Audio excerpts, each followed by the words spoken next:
14 days. That's how long I had to tear down a house I hadn't set foot in for 8 years. The envelope came on a Tuesday. Red stamp, county seal. Her name spelled wrong on the first line. Loretta Whitfield, 59 years old, 22 years an emergency room nurse. $62 left until payday. Her hands knew the weight of that kind of paper before her eyes even finished the first line. She read it twice at her daughter-in-law's kitchen table, a clock ticking somewhere behind her. The house gone quiet the way it only gets quiet after children are finally asleep. One line near the bottom made her put the paper down flat and press her palm over it, like she could stop the words from moving. Someone had asked the county to look closer at that old cabin. Someone who hadn't looked at it in 8 years either. Underneath the porch, in a place her grandmother used to keep the vegetables cool, something had been waiting a very long time for somebody to come looking. The mail came late that Tuesday, after Cole had already changed into his pajamas. He brought it in the way he always did, sorted into 2 piles on the counter, bills in one hand, everything else in the other, a habit Lori had taught him without meaning to. "This one's heavy," he said, dropping a thick envelope on top of the pile closest to her. Lori was at Ashley's kitchen table, going through a stack of pharmacy receipts from 3 months back, trying to match them against a bank statement that never quite added up the way it should. She had been tutoring until 7 that evening, a 9th grader struggling with algebra 2 towns over, and her feet still ached from standing at the whiteboard. She reached for the envelope without looking up. The return address stopped her. Bayard County Code Enforcement Office. Below it, in smaller print, a case number and a stamp gone slightly crooked, the kind of stamp a clerk presses too fast at the end of a long shift. She slid it open with the butt of a butter knife, the way she always did, and unfolded 3 pages. Notice of condemnation. Structure deemed unsafe for habitation. Parcel 14B, Bayard Hollow Road. Her name was on the second line, spelled with 1 T instead of 2. She read it once fast, the way she used to scan an incoming chart in the ER, pulling out the numbers that mattered before anything else. Then she read it again, slower. The county had received a complaint. The complaint had come from a company called Cordell Lake Resort and Club Trust, filed under something labeled a parcel adjacency report, dated 3 weeks earlier. She had 14 days to request a hearing before the Code Enforcement Board. If she did nothing, the finding would stand, and the county would proceed. 14 days to ask permission to keep something she had never once slept in. The cabin belonged to her. Had belonged to her since 2018, since her grandmother's funeral, since a lawyer with tired eyes had read off a will that gave the house on the lake to nobody but her. She had paid the minimum tax on it every year since, a little over $100, mailed in without ever driving up to see what she was paying for. 8 years of that. 8 years, nobody had said a word about the roof or the porch, or whether the place was even standing. And now, out of nowhere, somebody had looked closely enough to write a report. "Everything okay, Lori?" Ashley was at the sink, drying a cup that didn't need much more drying. Junie's cartoons murmured from the next room, that same 6-note theme song looping for the 3rd time that hour. "It's nothing, honey." Lori folded the pages back along their creases, faster than she needed to. Just paperwork.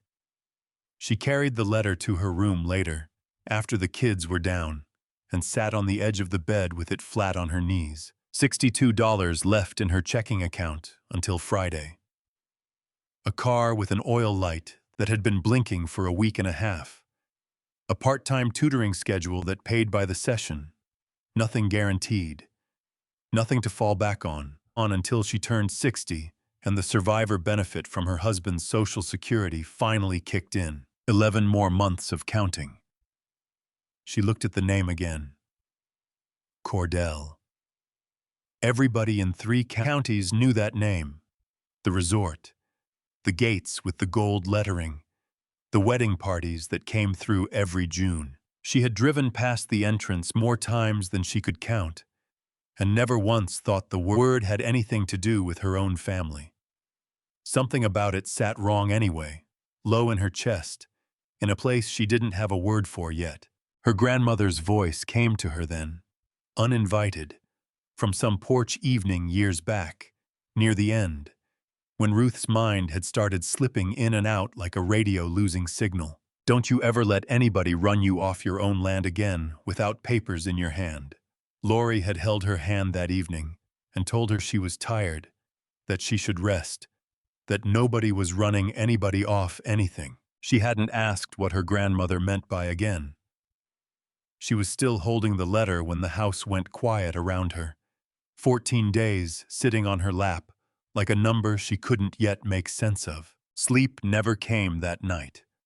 Around 1 in the morning, Lori gave up trying and sat up against the headboard with her wallet open in her lap, counting the cash the way she used to count out medication before a shift change.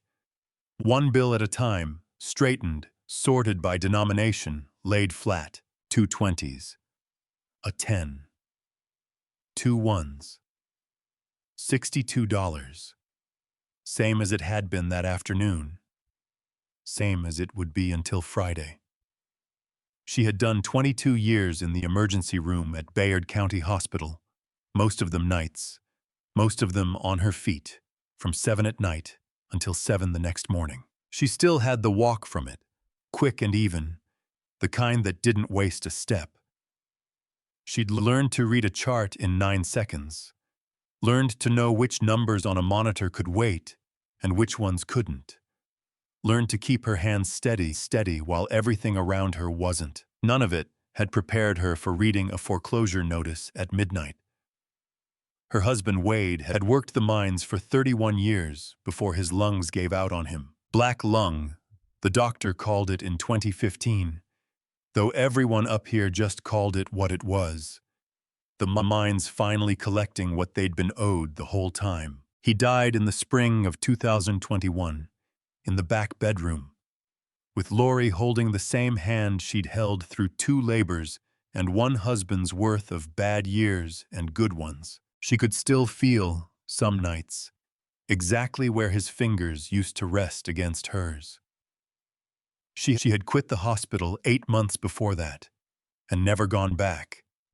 And the bills that followed had taken the house from her in every way but the deed, which sat in Danny's name now, refinanced twice before anyone understood how deep the hole went. Danny was overseas with the Army.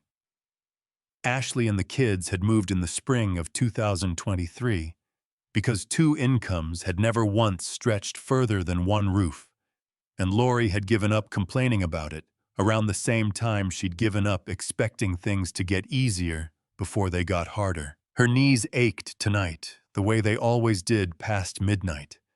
An old, familiar complaint she'd stopped mentioning to anybody years ago. She shifted her weight against the headboard and let it pass the way she let most things pass these days. She didn't complain about the living arrangement either.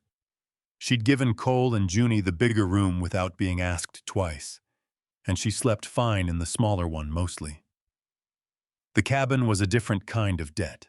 Her grandmother Ruth had died in 2018, and the will, read out by a tired lawyer in a strip mall office that smelled like burnt coffee, had left the old lake house to Lori and nobody else. At the time, nobody in the family had thought much of it.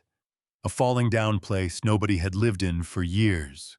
Taxes due every spring whether anyone visited or not. Lori had paid those taxes anyway, $111 a year, mailed in a plain envelope because Ruth had asked her to hold on to it once, near the end, in a voice too tired to explain why. Lori had said yes the way you say yes to somebody who's dying. She had never once driven up to see what she was holding on to. She got up slow, one hand on the headboard to steady herself, and went to the closet. The shoebox had belonged to her mother. gone 11 years now herself, and the cardboard had gone soft at the corners the way old boxes do, familiar under her fingers before she'd even opened the lid. Inside, under a church bulletin and a rosary with a broken clasp, was a single photograph, corners soft with handling. Ruth, younger than Lori had ever known her, standing in front of a cabin door with a washtub balanced on her hip. She wasn't smiling. She was looking straight into the camera, the way a person looks at somebody they don't fully trust yet. Lori sat with the photograph a long while.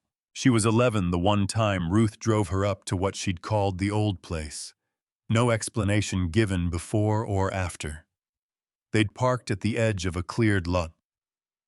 Nothing on it but weeds and a chimney standing alone like a tooth in an empty jaw.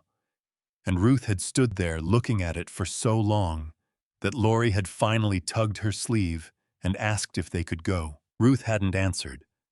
She'd just turned around and driven them home, and neither of them ever brought it up again.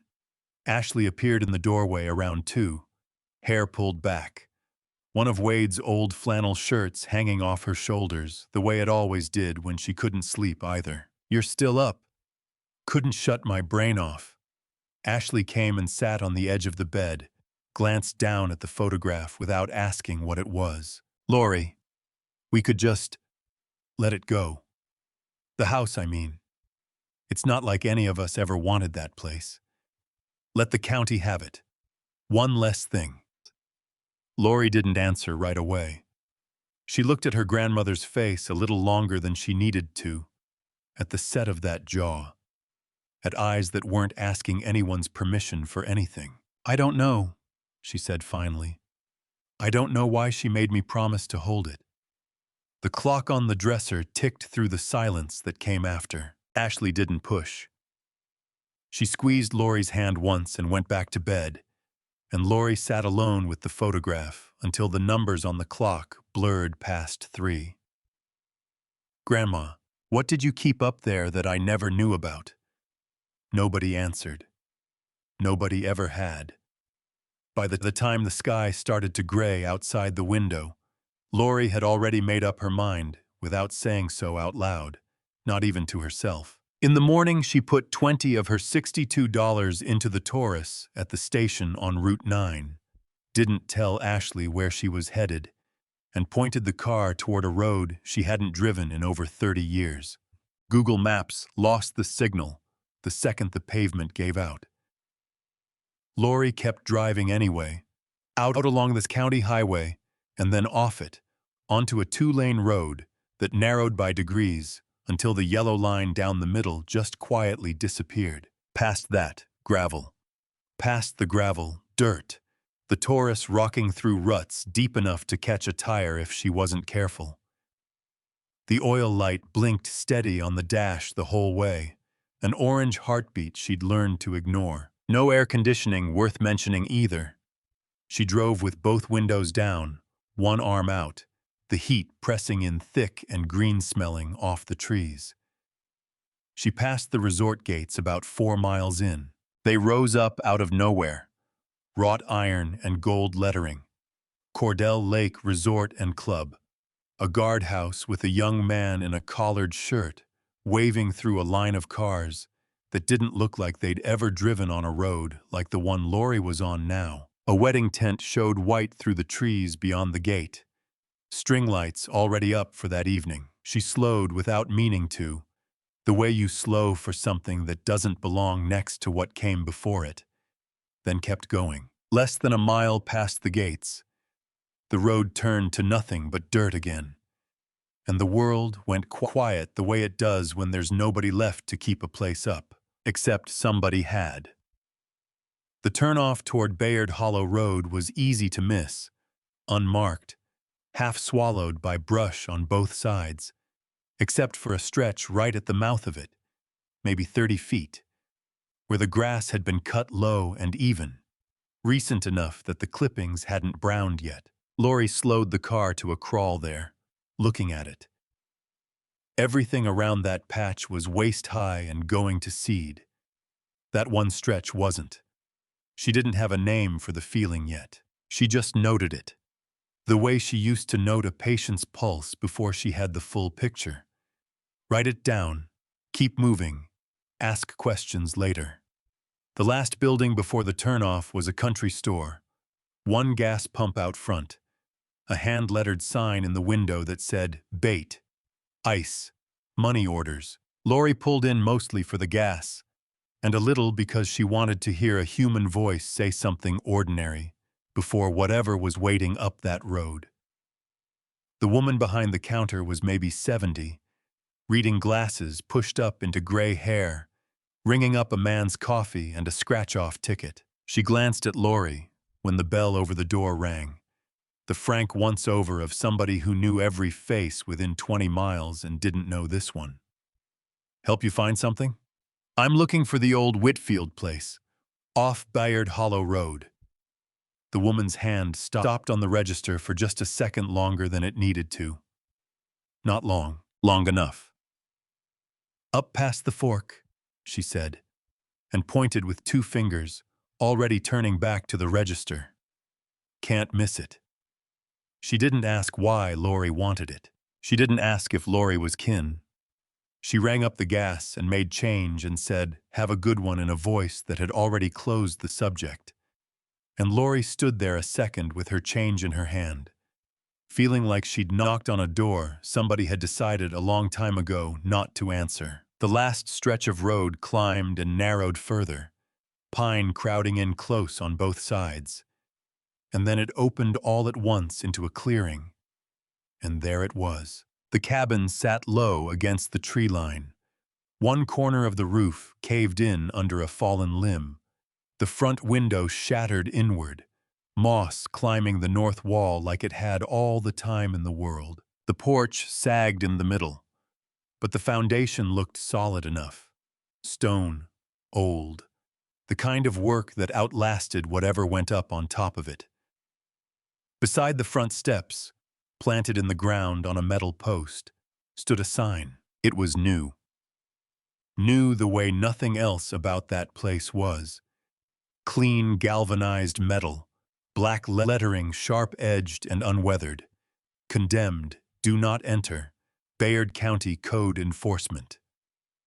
Lori cut the engine and sat there a minute, hands still on the wheel, listening to it tick as it cooled. Then she got out. The heat hit her first, thick and still. Then the smell, wet earth, rotting wood, something green and old underneath it all. She walked up to the sign and put her palm flat against it without deciding to. The metal was cold. Cold, in 90-degree heat, like it hadn't had time yet to catch up to the day around it. The sign was new. The house wasn't. Somebody had been here before her. She didn't go in. Not yet. With a condemned sign nailed 6 inches from the door, and a hearing still ahead of her, walking into a structure the county had already flagged felt like handing them a reason before she'd had a chance to build her own. She stood in the clearing a while longer, taking in the sunk porch, the caved corner of the roof, the stone chimney still standing straight despite everything leaning around it. Then she got back in the car. The store owner must have made a call the second the bell over her door stopped ringing, because by the time Lori found the little white church a few miles further on, its steeple visible over the tree line before the building itself came into view, a man was already sitting on the front porch, waiting, like he'd known which afternoon to expect her. He introduced himself as Earl Dotson, 84 years old, pastor emeritus, though the church hadn't had him behind the pulpit in a decade. He didn't stand up all the way to shake her hand. His hip wouldn't let him, he said, by way of apology. But he gestured her toward the empty rocking chair beside his own like it had been sitting there waiting on her specifically. "Whitfield," he said, before she'd finished introducing herself. "Ruth's people. You knew my grandmother. Whole county knew your grandmother." He said it plain, no drama in it, and turned to holler through the screen door for his granddaughter to bring out 2 glasses of sweet tea, then settled back like there was no hurry in the world. I didn't get to the point right away. Lori had learned a long time ago, in 22 years of sitting with families in the worst hour of their lives, that some people needed the runway before the plane left the ground, and she let him take his. He told her he was 8 years old in 1961. Old enough to remember, not old enough to understand what he was remembering. He said there was a smell in the air for 2 or 3 days that spring, not wood smoke exactly, something thicker, meaner than a bonfire, and grown men standing in the road not saying much of anything, and his mother crying in the kitchen after dark where she thought he couldn't hear her. I didn't know what a hearing was, or a resolution, or any of that county business, he said. I just knew our whole church picked up and half of it never came back. My grandmother's house is still standing, Lori said. Lord knows how. That's because your grandmother didn't sign. He said it the way you'd state a fact everybody already knew, except Lori hadn't known it at all, wouldn't put her name on the paper they brought her. Most everybody else did. Because what else were you going to do? 40 families with nowhere to go, and a check in your hand telling you it was more than fair. Ruth just wouldn't sign. He shook his head slowly, eyes somewhere out past the church lawn. I don't know what she knew that the rest of us didn't. I just know she was the only one who wasn't scared. He didn't offer more than that. No names, no dates, nothing that sounded like proof. Lori didn't push. She had a feeling, sitting there, that pushing would close the door rather than open it further. Instead, Dotson reached beside his chair and lifted a heavy book onto his lap, its leather cover soft and dark with age, the spine cracked from years of opening. A church baptism ledger, he told her, going back to the 1940s. He turned the pages slow, his hands not quite steady anymore, until he found the entries from the old Bayard Hollow congregation. Nearly 40 family names, written out in a careful hand that had probably belonged to a pastor before him. Lori's eyes moved down the column, without meaning to look for anything in particular, and then stopped on a name. Ashby. The same last name as Ashley's people, the ones Lori had heard mentioned in passing 100 times without ever putting a face to them. She sat with that a second, feeling the ground shift slightly under something she thought she'd already understood the shape of. She didn't tell me everything, Dotson said, closing the ledger with both hands, gentle, like it was something that could still be hurt. But she told me once, years back, that the rest of what she kept was sitting right where she cooked her supper every night of her life. Lori looked at him, not following. Dotson just held her eyes a moment. Let the silence sit between them the way he'd let the whole conversation sit, unhurried, and didn't explain any further. It took her almost a full minute, staring out at the darkening tree line past the church lawn, to understand what he meant. The kitchen. It had been the kitchen all along. She drove back to the cabin with the last of the daylight going gold behind the ridge, and this time she didn't stop at the porch steps. The sign was still there. Cold metal, black lettering, "Do not enter." Lori looked at it a second, thought about the hearing she still had to request, thought about 22 years of following rules that were supposed to protect people and hadn't always. Then she reached past it, worked the swollen front door loose with her shoulder, and stepped inside with the flashlight from her glove box throwing a narrow beam across the floor. The smell hit her first, damp wood gone soft with age, mouse droppings, the particular mustiness of a room that hadn't had a window open in years. Dust hung thick enough to catch in the flashlight beam like something suspended in water. A wood stove sat against the back wall, door hanging crooked on one hinge. A table with 2 chairs, one of them missing a rung. A single chipped mug, still sitting where somebody had left it, as if they'd only stepped out for a minute and simply never come back. The place she cooked her supper every night of her life. Lori crossed to the stove, ran her light along the floorboards in front of it, the way you'd check a patient's pulse points one after another, methodical, not skipping any. Most of the boards gave the same low creak under her boot. The fourth one sounded different, hollow, a half-tone lower, the kind of sound that told you something before you'd even worked out what you were listening for. She got down on her knees, despite the dust, despite the ache that had settled into them somewhere around 55, and never left again. She worked her fingers into the seam at the edge of the board. It didn't want to move at first.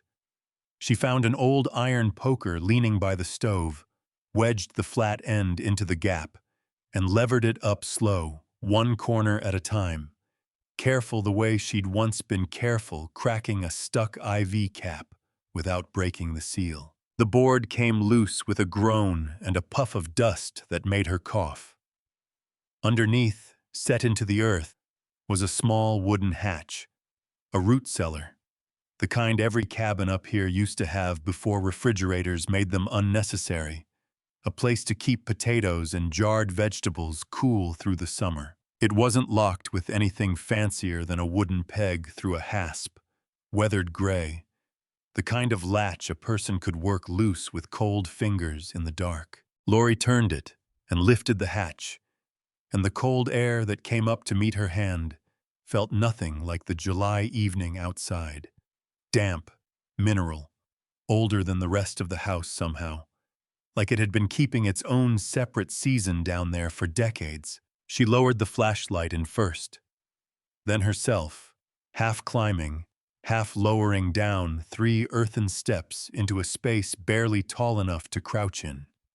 The cellar was small, maybe 4 feet by 6, walls braced with rough-cut timber gone black with age. Empty shelves lined one side, the kind that once held mason jars.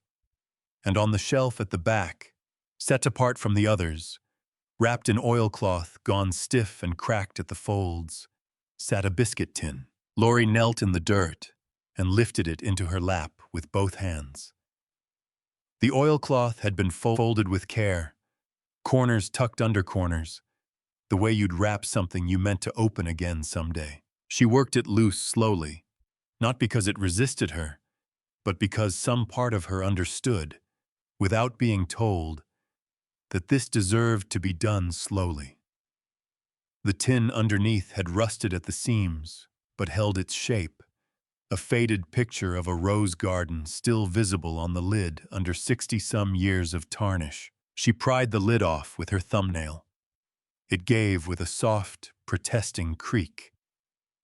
Inside, layered like something arranged on purpose, a folded map, its creases gone soft and pale where it had been opened and closed 100 times over. A bundle of tax receipts, tied together with a length of butcher's string, the paper gone the color of weak tea. A notebook, cloth-bound, the cover worn through to the board at one corner, and beneath all of it, a small stack of photographs, black and white, edges scalloped in the old style. Lori's hands weren't steady anymore. She noticed it distantly, the way she used to notice a tremor in someone else's chart before she'd worked out what it meant. 22 years of watching other people's hands shake, and here were her own, doing it for the first time she could remember. She lifted the top photograph into the flashlight beam. A one-room schoolhouse, plank siding, a dozen or so children lined up on the porch steps in their Sunday clothes, squinting into the sun. And off to one side, apart from the others, stood a girl who couldn't have been more than 19. Tall, thin, dark hair pulled back hard enough to pull at the corners of her eyes. She wasn't smiling. She wasn't looking at whoever held the camera the way the other children were. She was looking just past it, at something outside the frame, like she already knew the picture wouldn't tell the whole truth about that day. Lori sat back against the earthen wall of the cellar, The tin balanced on her knees and stared at that face for a long time. 19, younger than Ashley was right now, upstairs at this very hour, probably getting the kids down for bed. 19, and already carrying whatever it was that had settled into those eyes and never fully left them. Not even 60 years later. Not even in the last photograph Lori had of her, taken at 80, sitting on a porch with her hands folded the exact same way. She didn't move for a while. The flashlight beam held steady on the photograph, and somewhere above her, through the floorboards, a screech owl called once from the tree line, and the cellar stayed cold around her the whole time she sat there. What were you looking at? Lori thought. Right when they took this. The notebook and the map were still waiting, unopened, at the bottom of the tin. She would get to them. Not yet. For now, she just held the tin against her chest, both arms wrapped around it the way you'd hold something breakable, or someone you'd waited a long time to see again. The map smelled like old paper and something underneath it, a faint mineral tang she couldn't place until she remembered the cellar.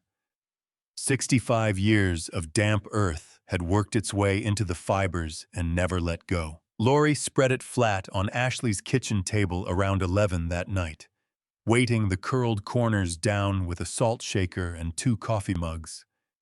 The house gone quiet around her, the way it only did after the kids were finally asleep, and Ashley had gone to bed with a headache she didn't complain about out loud. One lamp burned over the table.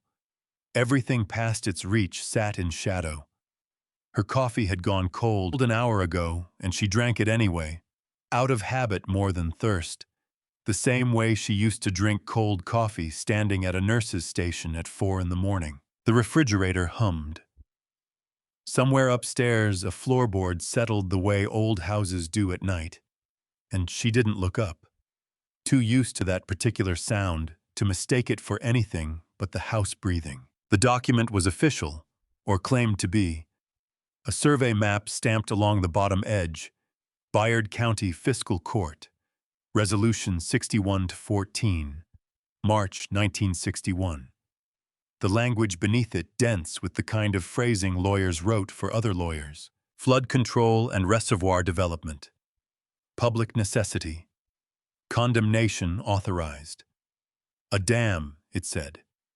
The county had needed the land for a dam, for a reservoir to hold back spring flooding that had drowned 3 towns downstream more than once in living memory. Lori had grown up hearing about those floods secondhand, the way you hear about weather nobody living had actually stood in.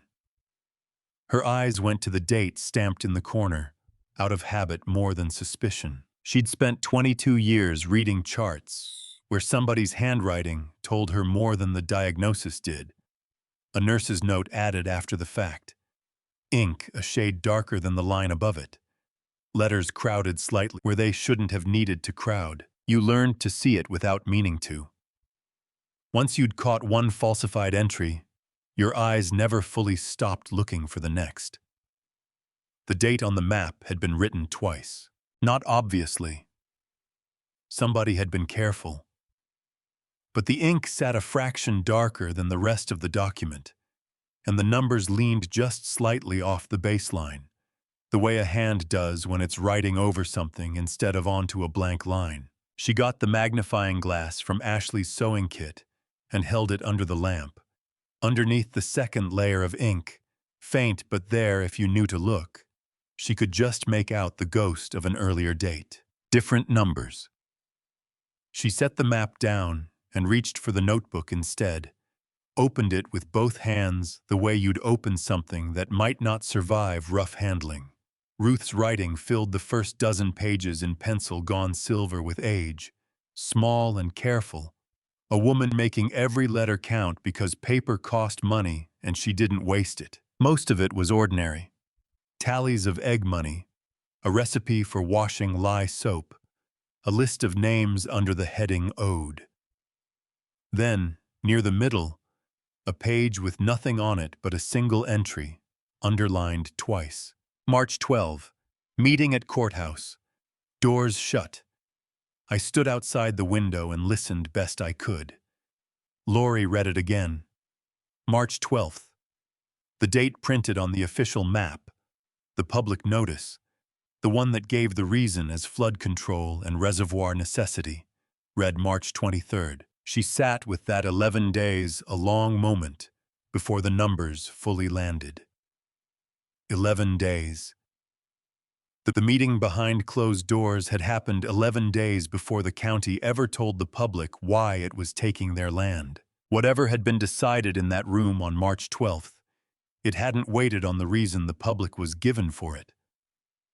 Her sentences went short in her own head, the way her thinking always did when something mattered enough to strip the extra words away. Closed meeting first, public reason after, 11 days between them. That wasn't how flood control got decided. That was how a decision already made got dressed up in a reason nobody could argue with. She turned the page. Ruth had written one more line, no explanation attached to it. The pencil pressed hard enough to nearly tear through in one spot. Mr. Whitcomb there too. Same man does Cordell's business. Don't know why a private lawyer sits in on a county meeting about a dam nobody's built yet. Lori read it 3 times. A dam that, as far as she knew, sitting at this table 65 years later, had never actually been built anywhere near Whitfield Hollow. The reservoir sat 2 miles east, where the resort's private lake curved around the golf course now. Whatever had needed flooding, it hadn't been this valley. She put the notebook down flat on the table and sat back in the chair, both hands pressed to her mouth, and didn't move for a long while. This wasn't an accident of history. She'd half hoped, without admitting it to herself, that it might turn out to be exactly that. A bad stretch of bureaucracy. A wrong done in the ordinary careless way wrongs got done to people without money or lawyers. But a lawyer sitting in a closed meeting 11 days before the public reason got announced wasn't careless. That was planned.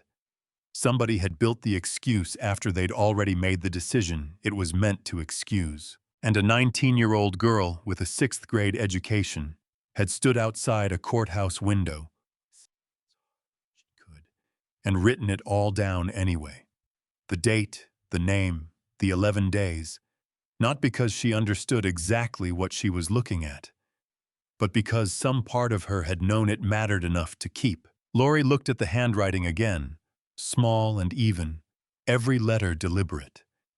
It wasn't so different from her own hand in a patient's chart. Vitals logged the second they came off the monitor. Nothing softened. Nothing guessed at. Just what was true, written down before anyone had the chance to change it later. She hadn't learned that from a textbook. She understood, sitting there at midnight with the lamp burning low, that she'd learned it from a woman who never once explained why she kept records the way she did. The kitchen window had gone from black to gray by the time she finally closed the notebook. She hadn't called anyone. She hadn't wanted to say any of it out loud yet. Not even to Ashley. Not until she understood the shape of the whole thing herself. She did call the county assessor's office once it opened, just after 8, more out of habit than hope. A tired-sounding clerk pulled up the parcel and told her, without much interest, that the 6/10 of an acre under the cabin had carried its own separate parcel number since before the office's records went digital, some old survey line that had never gotten folded into the larger tract when everything around it changed hands. Nobody had ever gone back to fix it. Nobody had needed to, until somebody went looking hard enough to notice. Lori thanked the clerk and hung up, and sat there a while longer with her coffee going cold. 19 years old, 6th grade, and no further. And she'd known exactly what to write down, and exactly how long to wait for somebody who'd finally read it. She'd taken pictures of Dotson's ledger with her phone before she left the church porch. Every page, careful not to blur the names. It hadn't felt right asking to borrow something that old, and it hadn't felt right leaving without a record either. Now, past 9 in the morning with Ashley off dropping Junie at daycare and Cole still asleep, Lori sat at the kitchen table with her phone propped against the sugar bowl, matching those photographs line by line against Ruth's notebook. 40 names, arranged in 2 careful columns, the handwriting of a 19-year-old girl, precise down to every period.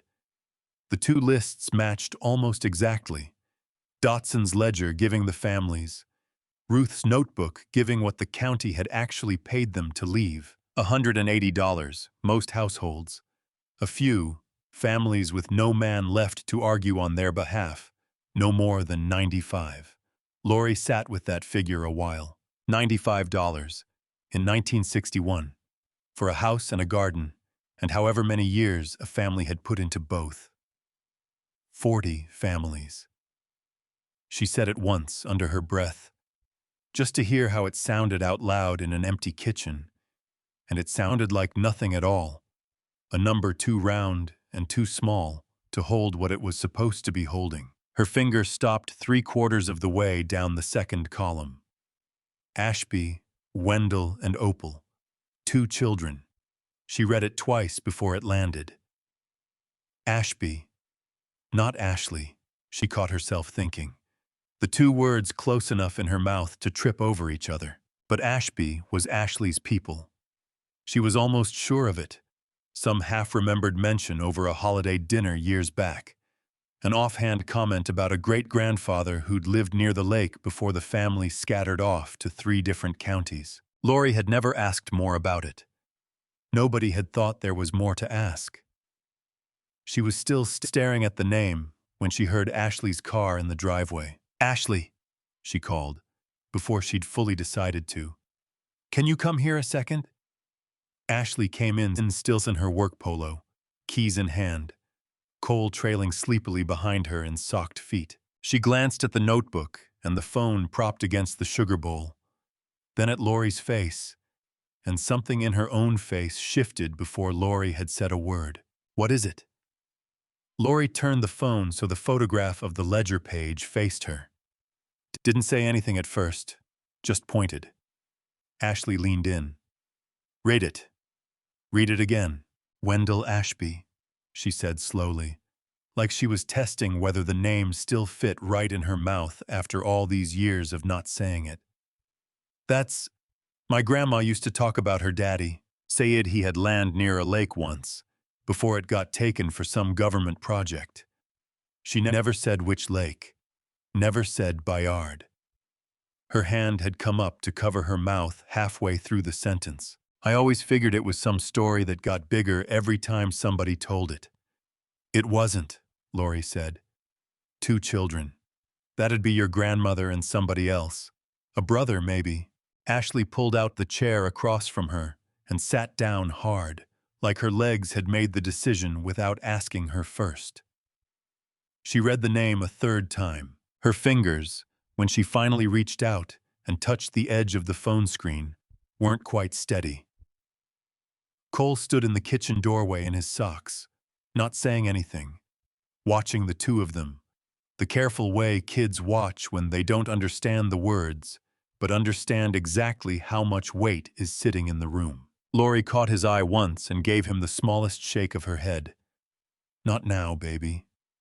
And he stayed where he was, quiet, patient in a way 9-year-olds usually weren't. $95, Ashley said finally, still looking at the screen.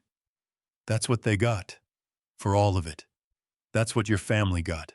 Same as 40 other families up here." Lori let that sit a second before she went on. "This isn't just my grandmother's fight anymore, Ashley. It's yours too. It's Cole's. It's Junie's." Ashley didn't answer right away. She sat with her hand still resting near the phone, eyes fixed somewhere past the screen now. Somewhere Lori couldn't follow her to. When she finally looked up, her voice had changed. Not the voice she used with her mother-in-law over dinner. Careful and a little formal, but something rawer than that. Something that belonged to a woman who'd just found out where a piece of herself had come from.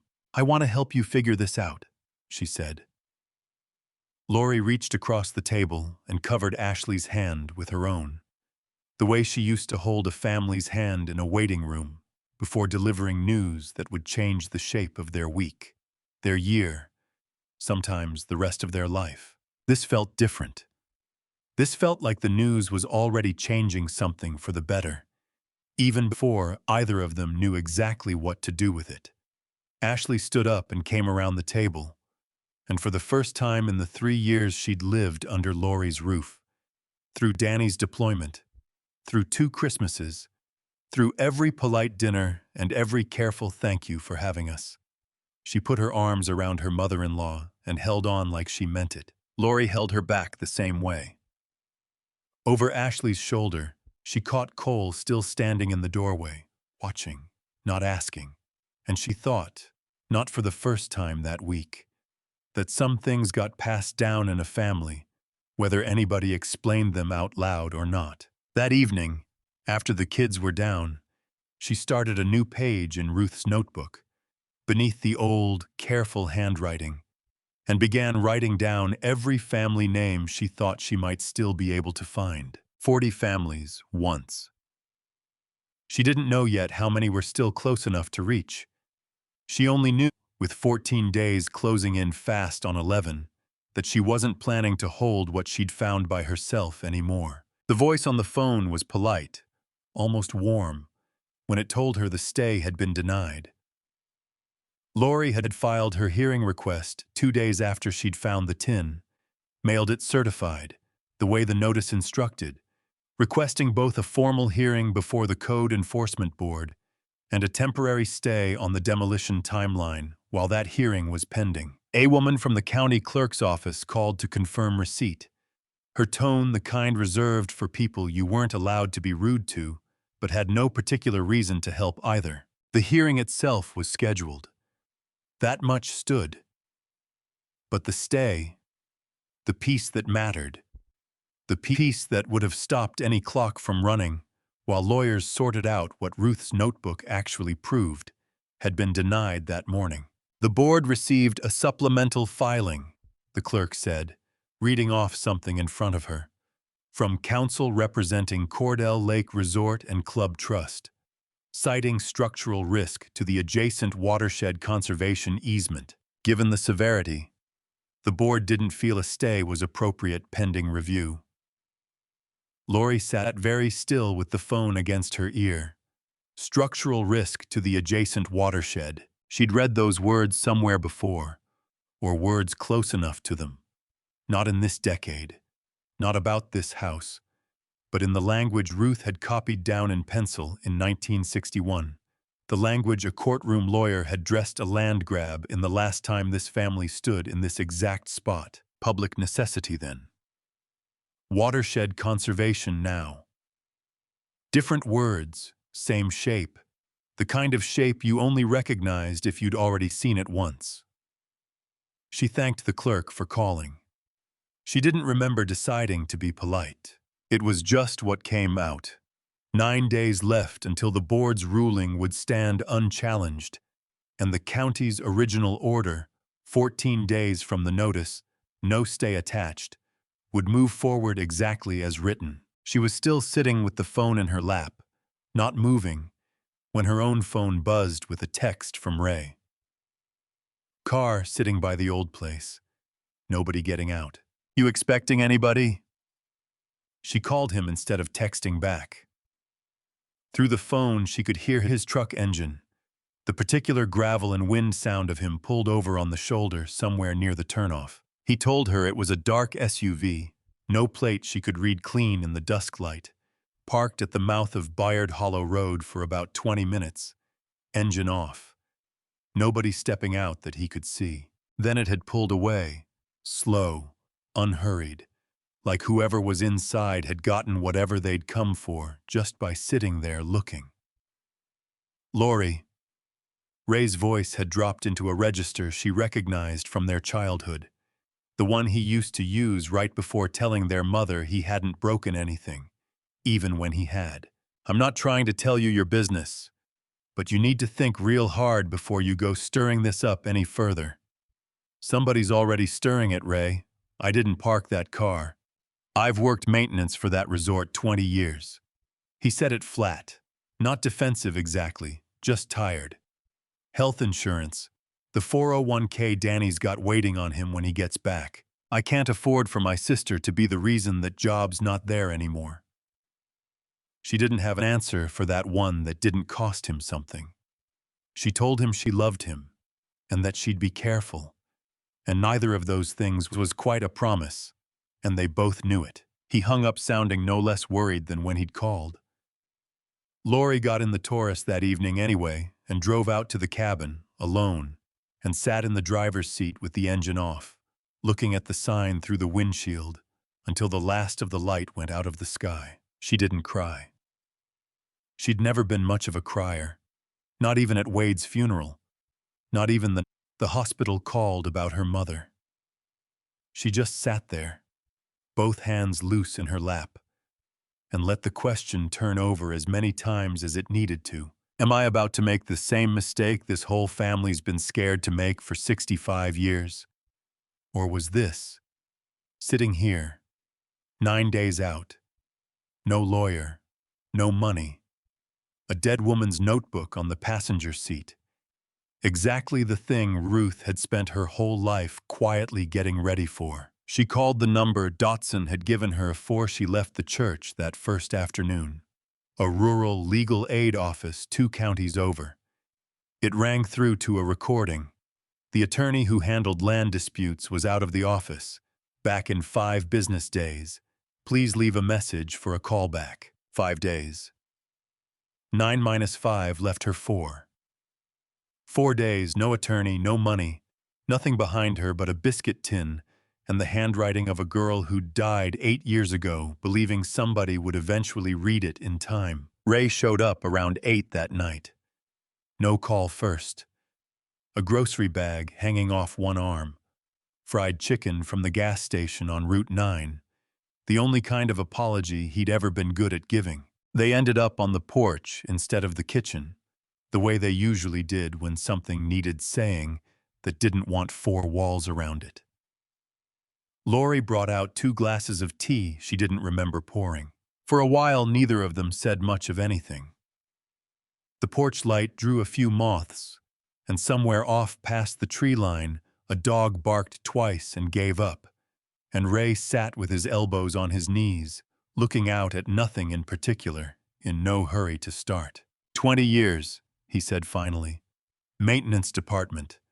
I've fixed pool pumps and clogged drains and replaced more light fixtures in that clubhouse than I could count you a number for. He turned his glass slow between his palms. That job's the reason Danny's got a scholarship that covers half his books. It's the reason I've got a pension that isn't nothing. I'm not proud of being scared of losing it. I just am. I know you are, Lori said. I'm not asking you to not be. He nodded slow, like that helped some, though not all the way. Then, without much lead-up to it, he said, You know, Mama used to say something. Just the once, far as I remember. I must have been 9, 10. We drove past those gates on the way to somewhere, and she went quiet. And then she said, Don't you ever believe a word that family says about land. Didn't explain it. Never said it again after that. Not once, not even when I asked her straight out a few years later what she meant. Lori looked over at him. You never told me that. Wasn't sure it meant anything. Figured she was just in one of her moods. He set the glass down on the porch rail, careful, like it might tip, and he didn't want the excuse to look away from her.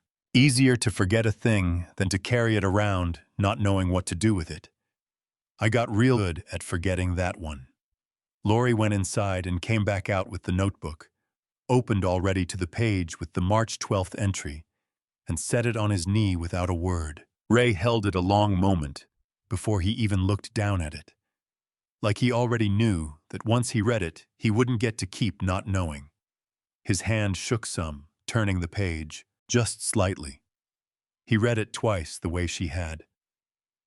She stood outside a courthouse window, he said, quiet, mostly to himself. 19 years old. She did.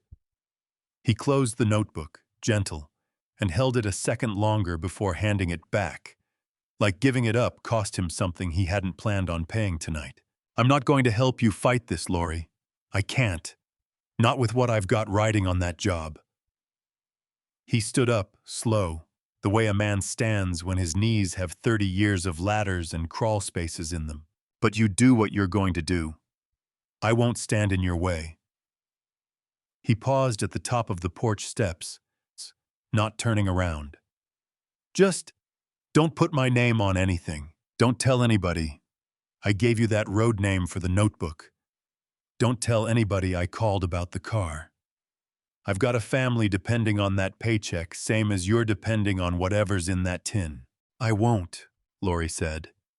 He nodded once, still not facing her, and went down the steps to his truck. Lori stayed where she was, the notebook warm from his hands, now instead of hers, and watched his taillights swing out onto the road and shrink smaller between the trees until they were just two red points, and then nothing. She sat a long while after that, not moving, the porch light drawing its moths, thinking about a woman 30 years dead who'd said one true sentence to her son and then spent the rest of her life pretending she hadn't meant it, and about how much quiet, in this family, had been mistaken for peace. Denise Cordell Ashby wore a beige suit that looked pressed that morning, and a smile that looked like it had been practiced in front of a mirror more than once. She'd called 2 days after Ray drove off into the dark, her voice bright and careful over the phone, using the words goodwill and closure in the same sentence,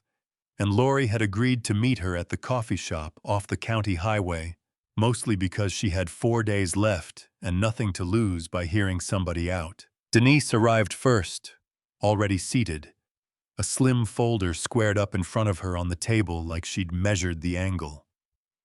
She stood halfway when Lori came in, shook her hand with both of hers, said it was such a pleasure, said she'd heard so much about Ruth Whitfield growing up, said all of it in the smooth, well-worn cadence of somebody who did this kind of talking for a living. I want you to know, Denise said, once the coffee had come and gone cold in front of both of them. The family takes this seriously. We do. What happened up in that hollow, however it happened, whatever the details were, it matters to us. She opened the folder. Inside sat a single typed page. We'd like to offer $18,000, she said, as a memorial contribution in recognition of the families who once lived on that land. In exchange, we'd ask for a simple agreement, no public statements, no further filings. And in return, the resort would install a small plaque near the East Garden, something respectful, something that honors what was there before. Lori looked at the page without picking it up. You didn't know about any of this 6 months ago, she said. It wasn't a question. Honestly? No. Denise said it easily, and Lori believed her, at least about that part. I knew there'd been some old dispute, generations back, family shorthand, mostly. My grandfather used to say, things got complicated before the resort was built. I never had reason to ask what complicated meant. She folded her hands on the table. I'd like to make this right, as much as it can be made right. That's genuinely why I'm here. Goodwill, Lori thought, watching her. Closure. Words a person used when they wanted a thing to be finished more than they wanted it to be true. Instead of answering, Lori reached into her bag and set down a photocopy of the survey map, the one from the tin, the date visible under the magnifying glass, circled now in red pen for anyone who hadn't spent 22 years learning to see it on their own. March 12th, Lori said. That's when the closed meeting happened. March 23rd is the date on the public notice. 11 days between a decision and the reason they gave for it. She slid the paper another inch closer. A lawyer named Whitcomb sat in on that closed meeting. Same lawyer who did your family's business at the time. My grandmother wrote his name down herself, the same week it happened. Denise's smile didn't disappear all at once. It went first around the eyes, then everywhere else, a few seconds behind. She picked up the copy, studied it, set it back down like it had gotten heavier in her hand. That's 65 years old, Mrs. Whitfield. My great-grandfather isn't the one who signed anything here. I don't even see a Cordell name on this page. I didn't say he signed it. I need to look into this properly before I can. Denise stopped herself, visibly, the way a person stops when they hear themselves starting to sound like the file in front of them, instead of like a human being. I'll pull the county records myself. Before I say anything else to you, I want to see it with my own eyes. She left the folder with the $18,000 offer on the table, untouched, and Lori watched her go without knowing yet which way this was going to break. 4 days became 2 before Denise called again, her voice different this time. No polish left in it, just something flat and careful, like a person walking across ice they weren't sure would hold. She asked to meet again, same coffee shop, that afternoon. She came without the folder. She came with a different one instead, a plain manila envelope, and she set it on the table between them and didn't open it right away. I have a communications archive, she said. Every press response the company's ever prepared, filed by scenario, going back years. Standard practice.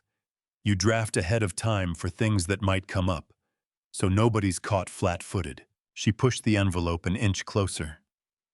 I found a folder in there labeled Whitfield Hollow, Potential Descendant Inquiry, dated 11 years ago. Lori didn't move. 11 years, Mrs. Whitfield. Somebody at that company knew this could surface long before you ever drove up that road. They wrote talking points for it. They had a plan for how to handle a woman like you showing up someday, and it wasn't the plan I offered you at that table 2 days ago. She opened the envelope now, slid a single sheet across. Bullet points, dated, initialed. Acknowledge historical complexity. Avoid admission of wrongdoing. Emphasize resort's community contributions. Redirect to memorial gesture if pressed. That's the script I was following, Denise said. Word for word, near enough. I didn't know it was a script when I said it to you. I believed every word coming out of my mouth. Her eyes had gone somewhere past Lori's shoulder, out toward the parking lot, like she couldn't quite hold eye contact with what she was admitting. I'm sorry, I didn't know. I know that now. She said it again, a beat later, quieter. I'm sorry. And this time it didn't sound like an opening line. It sounded like something she was setting down because she couldn't carry it any further on her own. There's one more thing. Denise's hands had started to shake slightly around the edge of the envelope. The car by your cabin, the dark one, no plates you could read. That was our security contractor. Sent out to document the structure's condition, ahead of the condemnation filing, not after it. I pulled the work order myself this morning. She looked up, finally. It wasn't a coincidence. Somebody sent them before there was ever a public complaint to respond to. Lori sat with that a long moment, the pieces settling into a shape she'd half suspected, but hadn't let herself say out loud. Why are you telling me this? She said, not unkindly. You could have kept quiet. Kept your job. Denise's mouth moved like she was going to answer with something practiced, and then didn't. She looked down at her own hands a moment, turned her wedding ring once around her finger, the way a person does when they're stalling for the courage to say something plain. Because I'm tired, she said finally, of deciding what other people get to know about their own families. I did that job a long time without ever once asking if I had the right to. She placed the manila envelope flat on the table, not pushing it toward Lori, not pulling it back either, just leaving it there between them, the way you'd leave a door unlocked without walking through it yourself. You decide what to do with it, she said. I don't have the right to decide that for anybody anymore. Outside the window, the parking lot sat empty except for their 2 cars, the afternoon light going long and gold across the asphalt. Lori reached out and drew the envelope toward herself, slow, and neither of them said anything else for a while.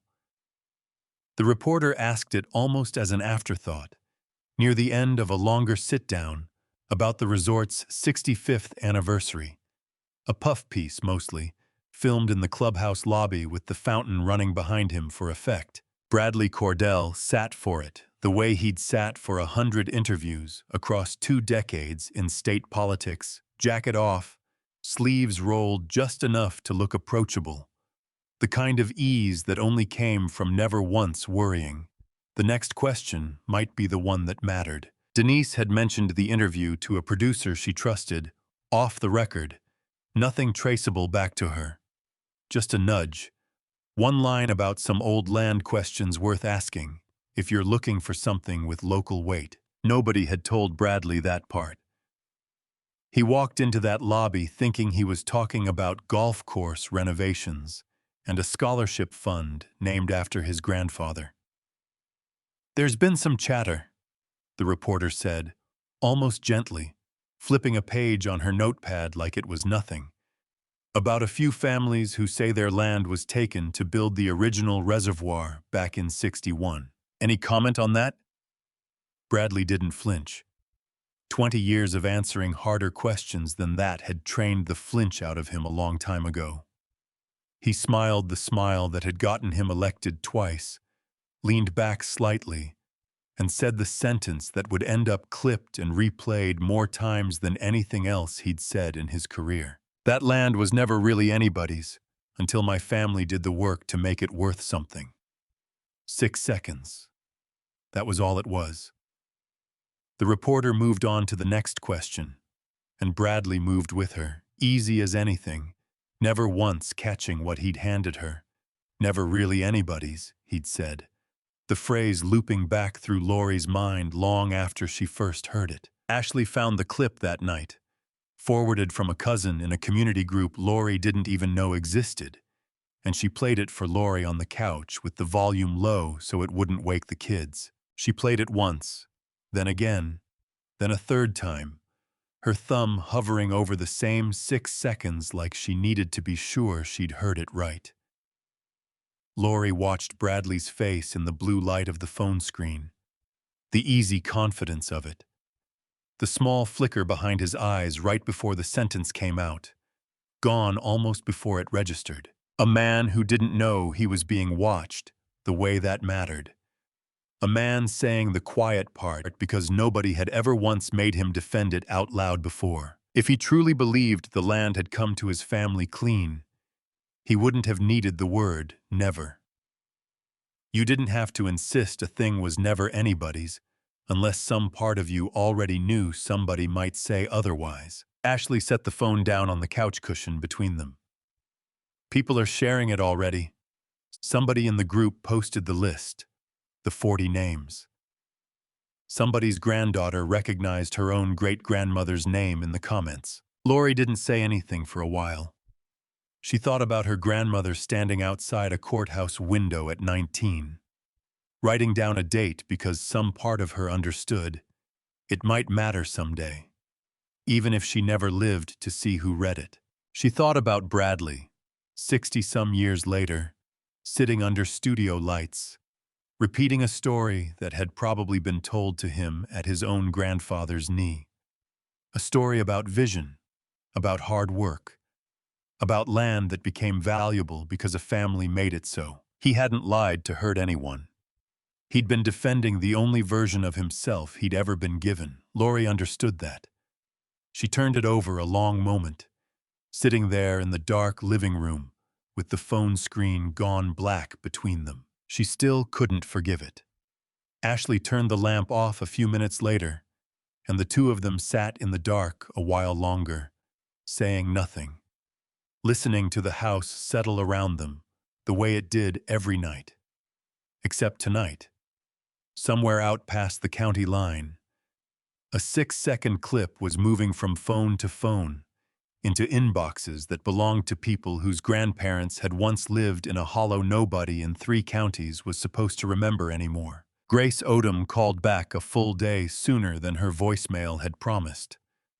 A colleague covering the office had flagged Lori's message as urgent once he saw the words condemnation and 65 years in the same sentence, and had forwarded it straight to Odom's cell. She called from a rest stop somewhere on her drive back into the county, apologized for the delay, and told Lori to bring everything she had to the office first thing the next morning. Odom turned out to be younger than Lori expected, maybe 40, a scuffed leather bag over one shoulder and a rural legal aid badge clipped to it, the kind of nonprofit that ran on federal grants and volunteer hours, and never once asked a client for a retainer they didn't have. She read through the tin's contents at her desk without saying much, moving slow, turning each page by its edge, the same unhurried way Lori used to turn a patient's chart.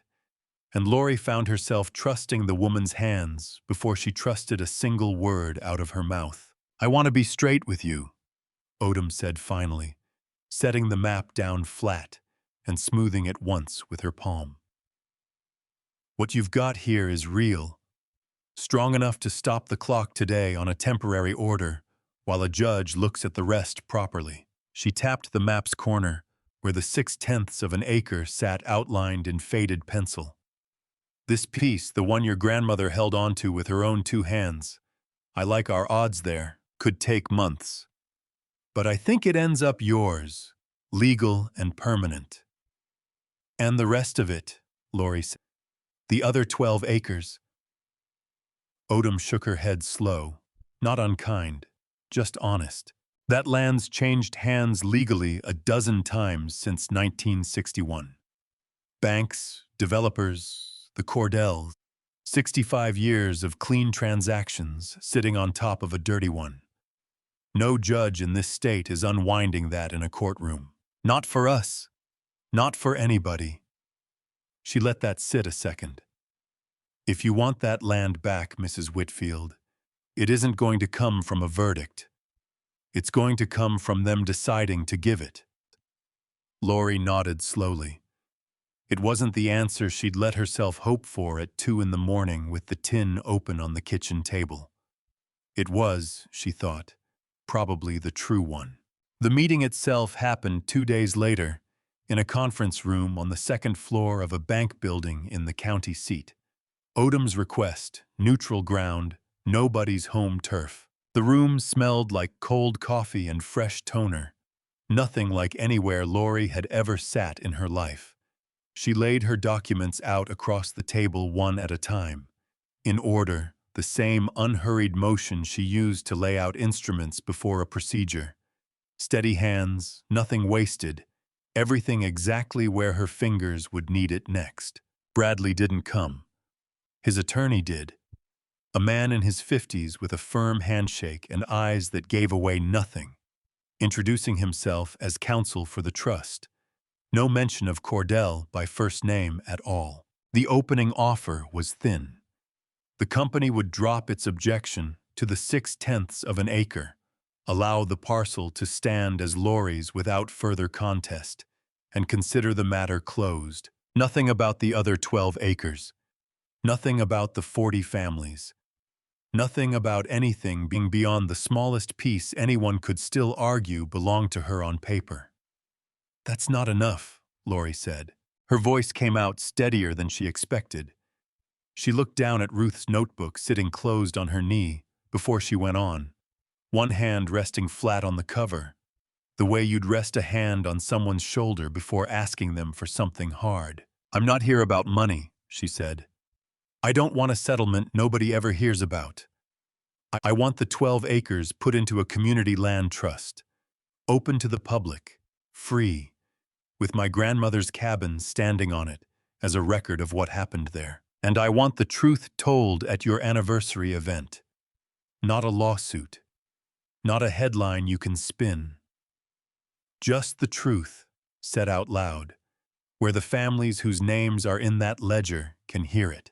The attorney's face didn't move much.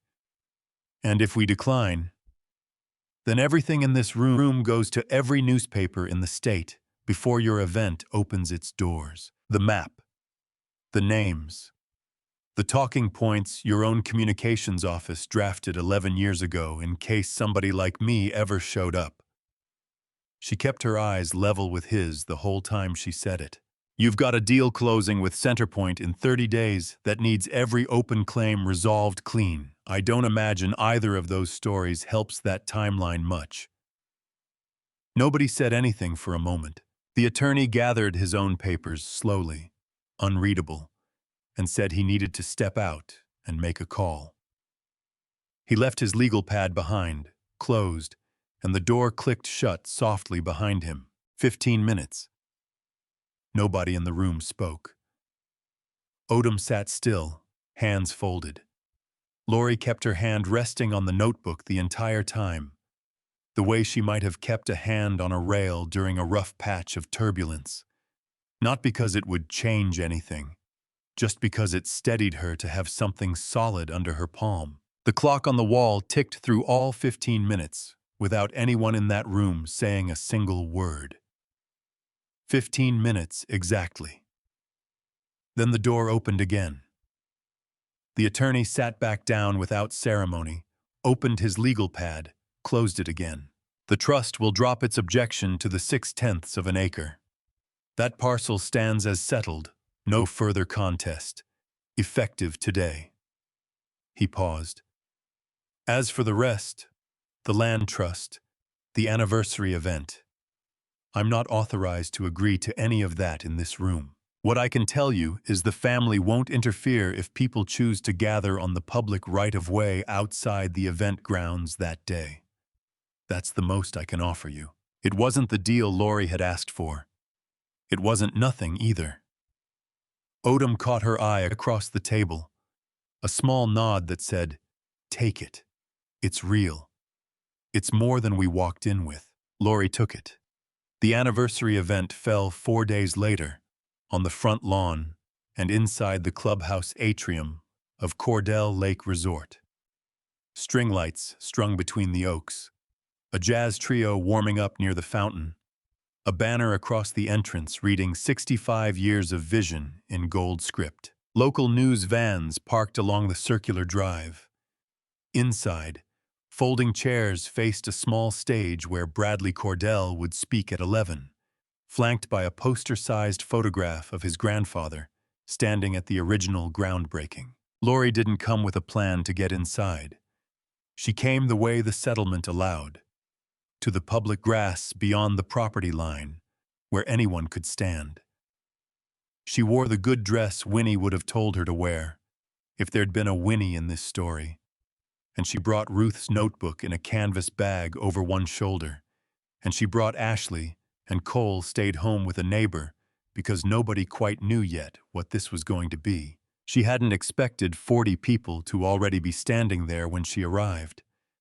Word had traveled the way it does in a place like this, not through any plan, just phone calls and a Facebook group, and somebody's granddaughter recognizing a great-grandmother's name in a comment thread. Old folks in lawn chairs they'd brought themselves. A few younger faces holding printed copies of the list Ashley had shared. The 40 names, some of them circled where a family had found their own. Pastor Dotson sat near the front of that gathered crowd in his wheelchair, a blanket over his knees despite the July heat, looking toward the clubhouse the way a man looks at a building he hasn't set foot near in 65 years. Ray was there too, off to the side, hands in his pockets, not with any group, just standing. At 11, Bradley took the stage inside, visible through the tall glass windows of the atrium to everyone gathered outside. His voice carried faintly through the open doors, and the speakers set up for the overflow crowd. He told the story the way Lori had known he would. His grandfather, the mind's gone quiet. A man with nothing but a dream and the grit to chase it. The crowd inside applauded politely. The crowd outside stood very still. Somewhere in the middle of it, a resort staffer approached Lori near the sound table set up for the outdoor speakers. The arrangement, brokered through Odom, that let a few words reach the crowd gathered legally on public ground. Denise stood near that table too, in resort colors, a lanyard around her neck, not looking at her uncle on the stage inside. When it came time, Lori stepped up to the small standing mic set up for the overflow feed. It cut out after 5 seconds. Silence where her voice should have been. Static once, then nothing. The crowd outside shifted, murmured, a ripple of, "Is this over?" already moving through people who'd driven an hour or brought a mother in a wheelchair to hear something they'd waited their whole lives without knowing they were waiting. Denise didn't say a word. She crouched at the sound table, checked a cable, reseated a connection, and looked up once, just once, straight at Lori, and gave the smallest nod. "Go." The mic caught. Lori didn't raise her voice. She'd learned a long time ago, calling a code in a hallway full of panic, that the quietest voice in the room was often the one people actually stopped to hear. "My grandmother's name was Ruth Whitfield," she said. "She was 19 years old in March of 1961 when this county took her home and the homes of 39 other families, and told the public it was for a dam that was never built here. I have her handwriting. I have the date. I'm not here to ruin anybody's day." She opened the notebook. "I'm here to say some names." She read them slow, one at a time. The way you'd read a list you understood mattered more than the reading of it. Ashby, Coleman, Fry, Dunnigan. A pause after each one, long enough for it to land somewhere in that crowd. And it did. A woman near the back put her hand over her mouth at the third name. A man in his 70s, leaning on a cane, said, "That's my daddy," out loud to nobody, to everybody, before Lori had even reached the middle of the list. An old woman 2 rows back reached into her purse for a handkerchief she hadn't needed in years and pressed it flat against her eyes without taking it away from her face. Pastor Dotson, from his wheelchair, nodded at each name as it came, confirming them the only way he still could. A small dip of his chin, over and over, 40 times. His own hands folded in his lap, the way they folded now during every prayer he'd said for 50 years. Through the glass, Bradley had stopped talking. He stood at his own podium, microphone still live, watching the crowd outside through floor-to-ceiling windows. Watching his own granddaughter standing among them instead of beside him. Watching an old man in a wheelchair nodding along to names his family had spent 65 years not saying out loud. The cameras inside were still rolling. Nobody had told them to stop. Lori finished the list. She closed the notebook. She didn't say anything else. She'd decided, walking up to that microphone, that the names were the whole speech, and she'd been right about that. Standing there now with the silence stretching out across the lawn. Inside, Bradley picked the microphone back up. He didn't return to his notes. Lori could see them still sitting on the podium, untouched. Whatever polished paragraph somebody had written for him about vision and legacy. He looked out at the crowd on the lawn a long moment. At Denise. At the old man in the wheelchair. At a woman he'd never met holding a notebook that had outlived everyone who'd tried to make it disappear. "My grandfather," he said, and his voice had lost the practiced ease it carried a minute ago, "had a brother-in-law, once, named Whitfield. There was a place called Bayard Hollow. 40 families lived there before this resort did." He stopped, started again. "I didn't know the whole truth of how that came to be resort land until this week. I know it now." It wasn't an apology. It wasn't the whole truth either. Not yet. Not everything Ruth's notebook could prove. But it was true. And it was said in front of running cameras, in his own voice, and there was no way to make it unsaid again. Nobody clapped right away. The silence held a beat, then two, then longer than that.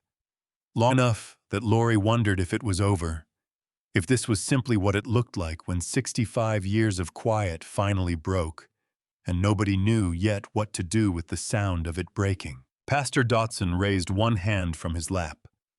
Not applause. Something smaller and older than that. The kind of gesture a man makes toward people he used to know. A greeting more than a cheer. Then, slowly, one at a time, people on that lawn began to stand. The bronze plaque was still new enough that it hadn't gone dull the way everything else around the lake eventually did. Not the dock railings, not the old chimney, not even the hinges on the cabin door Ray had oiled twice that spring without being asked. A year had passed since the lawn outside the clubhouse had gone quiet, and then, slowly, stood up. The Whitfield Hollow Community Trust existed now on paper and in the ground both. 12 acres of lakefront, deeded over that winter after months of lawyers on both sides working out language nobody would ever read twice. Open now to anybody who wanted to walk down to the water without a membership card. The cabin stood at the center of it. Roof mended, porch leveled, windows reglazed with the same wavy old-style glass a volunteer glazier had sourced from a salvage yard 2 counties over, because he said a place like that deserved to look out at the world the way it always had. Inside, behind a pane of museum glass, sat the biscuit tin, the map with its telltale second layer of ink, and a photograph of a 19-year-old girl who wasn't smiling. Bradley Cordell had not faced any charges. 65 years put that well out of anyone's reach. And Odom had told Laurie as much from the start, gently, so she wouldn't spend energy hoping for something the law couldn't give her. He'd stepped back from the resort's public side that fall. No announcement, no farewell interview, just a name quietly missing from the letterhead the next time anyone looked. His son ran the anniversary events now, and the son had come to the trust's opening with a check and a short, plain statement about doing right by the families the resort's history had left out of the story. It wasn't everything. Laurie had stopped expecting everything a long time before that. Ray still worked maintenance up at the resort. He hadn't quit, hadn't made any kind of stand about it, hadn't said much more than a handful of words about that whole spring since it happened. But most Saturdays now, Laurie would come out to the cabin and find him already there, truck backed up to the fence line, replacing a rotted post or resetting a hinge nobody had asked him to fix. They didn't talk about it much while he worked. He'd hand her a tool when she reached for one, and she'd hold a board steady while he drove the nails. And that was most of what passed between them most weekends. Not an apology, exactly. From either side, just 2 people showing up. It wasn't everything, either. She figured it might never be. She'd decided she could live inside that instead of waiting on it to close all the way. That particular afternoon, the light coming off the lake gone gold. The way July light does right before it starts sliding toward evening, Laurie found Cole sitting cross-legged on the memorial's front steps, running one finger slowly along the names cut into the bronze plate bolted beside the door. 40 names, engraved in careful block letters, the same 40 her grandmother had once written out in pencil at a kitchen table nobody living remembered anymore. He was 9 going on 10 now, tall enough that his knees came up higher than they used to when he sat like that. His finger stopped on one name and stayed there. Grandma. She sat down on the step beside him slow, one hand braced on her knee, the same way it had been bracing on things for a couple of years now, her body keeping its own quiet ledger of everything the years had cost her. She looked where he was pointing, at the name cut into the bronze. Ashby. Is that my great-great-grandpa? Cole asked. The one Mom talks about sometimes? Lori didn't answer right away. She sat with the question a moment. The lake going quiet and gold in front of them. A couple of red-winged blackbirds calling back and forth somewhere in the cattails along the shore. Instead of answering, she reached into her bag and took out a copy of the notebook. The real one stayed behind glass now, but the trust had made photostats for exactly this kind of afternoon, and opened it flat across both their knees. "Come here," she said. "I'll show you how to read it." She guided his finger along the first line the way somebody, once, long before either of them existed to each other, must have guided a pencil across that same page for the first time. Cole leaned in close, sounding out a word here and there, patient the way children got when something mattered, even before they fully understood why. Lori watched him work through it. This boy who carried a piece of a family that had waited 65 years for somebody willing to read what had been written down and kept, not lost, never lost, just waiting. She thought about Ruth at 19, standing outside a courthouse window, with nothing but a pencil and enough sense to know it might matter someday, to someone she'd never lived to meet. She didn't think Ruth had ever pictured it landing here. Exactly. An afternoon like this one. A boy's finger moving slow across a page. The lake going still and gold behind him, while he learned, one careful word at a time, how to read what a 19-year-old girl had refused to let the world forget. If a story like Lori's has ever touched your own family, a house nobody wanted, a name nobody said out loud, a box kept for reasons no one explained, tell us about it below. We'd like to hear what your family kept and why.